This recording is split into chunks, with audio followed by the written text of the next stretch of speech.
Launched in 2602 by Kong Interstellar, the Confederate-class military dropship was once the standard land transport of a Starleague defense force.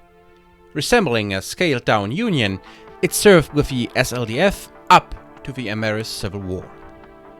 While many of these vessels left in the Exodus, some remained with units that opted to stay in the inner sphere. But the complex technology used in the Confederates' drive system prevented the successor states from maintaining these ships, causing a steady decline in their numbers. In 3050, only 2 Confederate dropships still serve with the inner sphere militaries. The Confederate class used one of the most advanced engine designs in the Starleague era. Its Thordan 650X engine was taking up 20% less room and weighing 10% less than its predecessors. This also makes living conditions on the Confederate class less cramped than on comparable dropship, and allows its cargo base more versatility in carrying either BattleMechs, Aerospace fighters, or a combination on both, along with general cargo.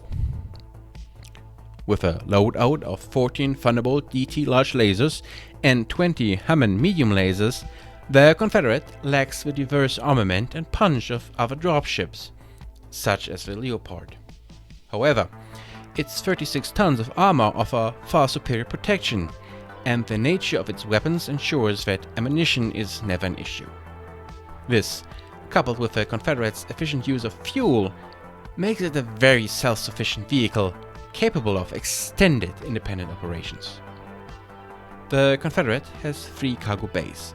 The first and second bay have 2 access doors, while the third has 3.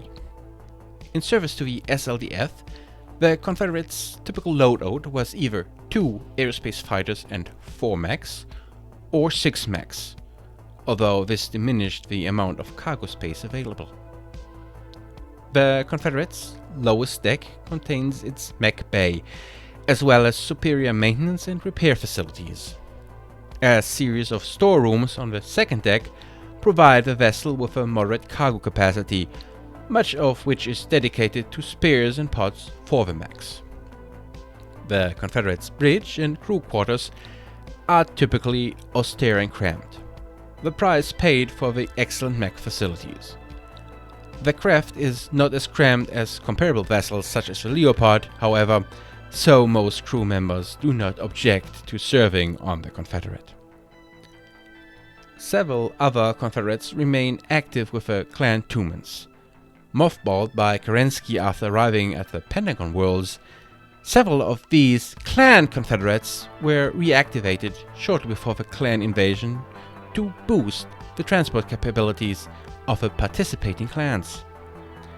Despite their advancement in technology, the clans made very few modifications to the Confederate.